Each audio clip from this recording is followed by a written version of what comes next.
Assalamualaikum warahmatullahi wabarakatuh. Perkenalkan, nama saya Kris Aditya Irawan dari kelas 4A Prodi Pendidikan Bahasa Sastra Indonesia. Kali ini saya akan membacakan dongeng fabel kelas SMP, kelas 7 untuk SMP 789.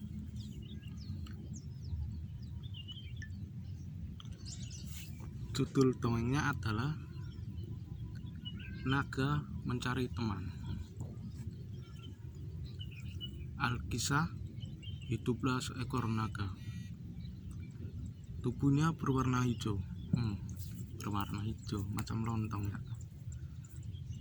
Keempat kakinya panjang dan berkuku tajam. Bila ia bernapas, api keluar dari mulutnya. Akibatnya, ia tampak sangat seram, sehingga tidak ada yang mau berteman dengannya. Suatu hari, ia merasa sedih sekali. Lalu, ia pergi ke sungai dan mencoba tidur. Naganya pergi ke sungai, teman-teman, untuk mencoba tidur. Namun tak bisa, dikarenakan kesepian amat mengganggunya. Hingga ia menangis dan air matanya tanpa sengaja menutupi lubang hidungnya. Tiba-tiba naga sadar apa api yang keluar dari mulutnya tak besar seperti biasanya. Di saat itulah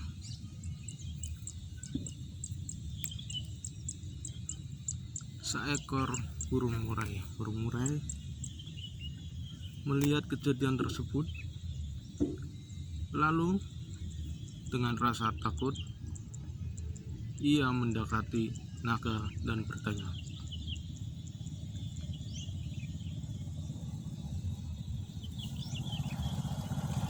"Hai naga,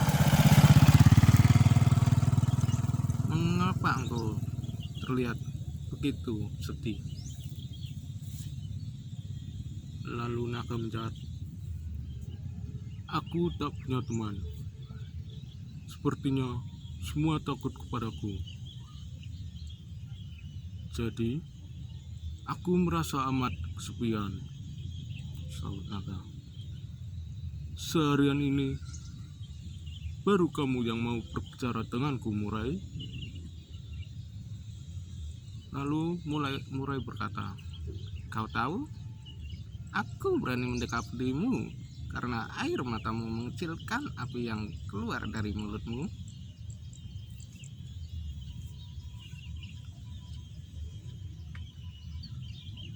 "Jadi, itu yang membuatku dijauhi siapapun?" tanya naga.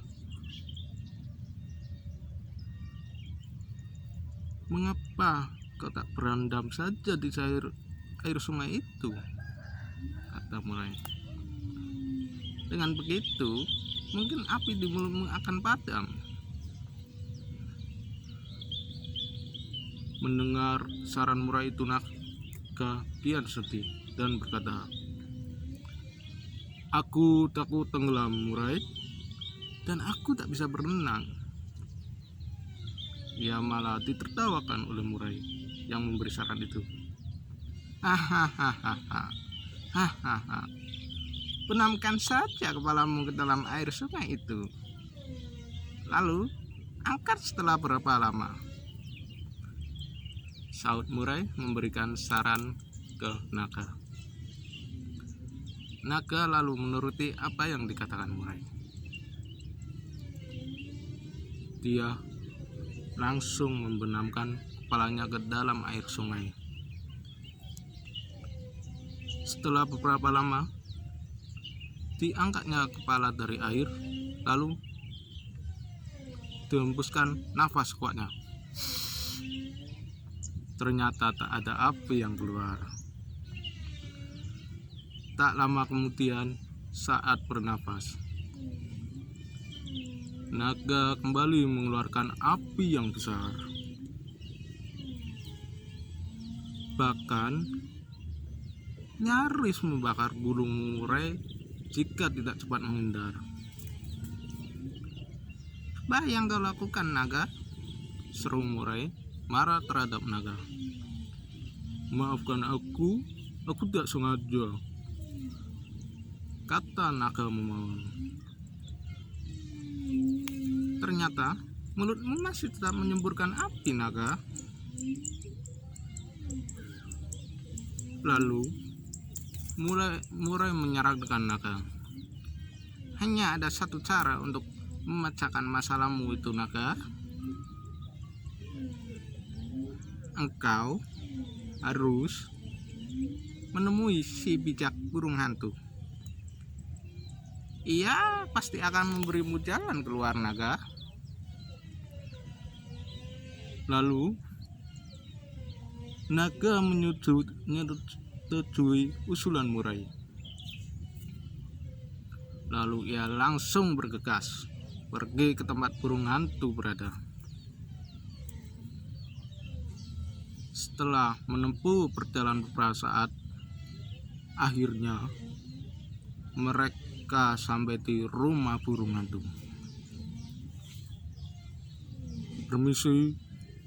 Permisi Pak burung hantu," ucap naga. "Ya, kalian mencariku?" tanya burung hantu. Suaranya terdengar berat dan berwibawa.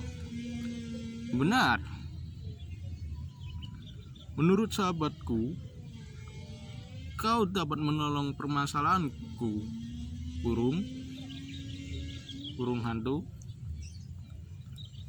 tambah naga. "Baiklah, kau menceritakan apa yang menjadi masalahmu?" tanya burung hantu. Lalu ia menceritakan semua masalahnya kepada si burung hantu. Dan tanpa sengaja, naga kembali menyemburkan api. Apinya besar. Kali ini burung hantu yang hampir menjadi korbannya. Burung hantu tadi mau sembur api naga. "Hai, apa yang kau lakukan?" ucap burung hantu.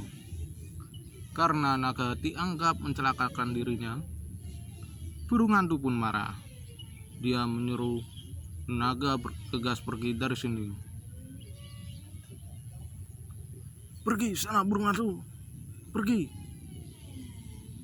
sana naga, pergi." "Oh, tolonglah burung hantu," pinta sang naga.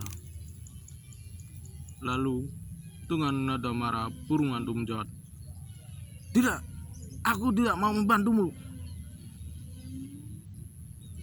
Sang naga kecewa dan lagi-lagi ia menangis, dan itu sangat mengganggu ketenangan sang burung hantu.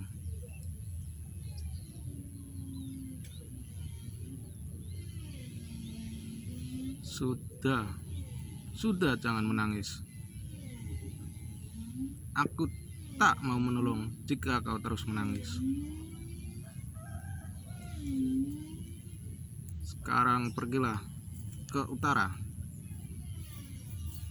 dan cari kota Yuanman."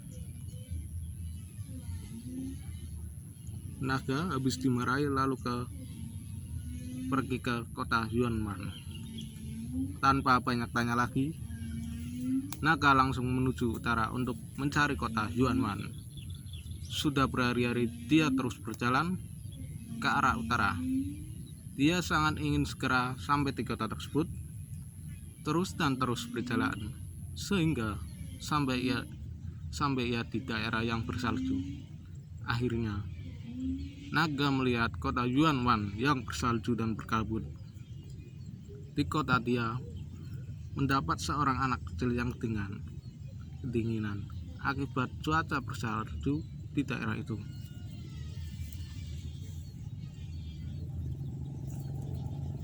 Naga mendekati anak itu dan bertanya kepada anak itu, "Hai anak kecil, kenapa engkau menangis? Saat ini tengah musim dingin. Aku sangat kedinginan sekali.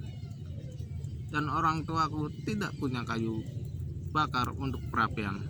Lihatlah kakiku dan tanganku membiru kedinginan, naga," jawab anak kecil itu. Naga kemudian sangat iba mendengar cerita anak kecil itu. Jangan takut. Sekarang julurkan tanganmu dan aku akan menghangatkanmu." Lalu disambutlah api dari mulut naga ke arah tangan anak kecil itu. Anak kecil itu sangat senang sekali. Kini tangan dan tubuhnya terasa hangat. Anak itu kemudian mengajak naga ke tengah kota. Awalnya penduduk desa merasa takut akan keganasan naga. Tapi setelah mereka tahu bahwa naga ingin membantu menghangatkan para penduduk, orang-orang pun senang. Demikian pula naga pun senang karena mendapat teman baru. Kemudian orang-orang di kota itu mengumpulkan kayu untuk membuat api unggun besar agar dapat menghangatkan seluruh kota. Dengan segenap tenaga, naga menyemburkan api untuk membakar kayu bakar yang dikumpulkan oleh para penduduk. Api unggun besar itu pun menyala dengan bantuan naga. Semua orang di kota itu sangat senang karena berkat bantuan naga mereka tidak kedinginan lagi saat musim salju atau musim dingin.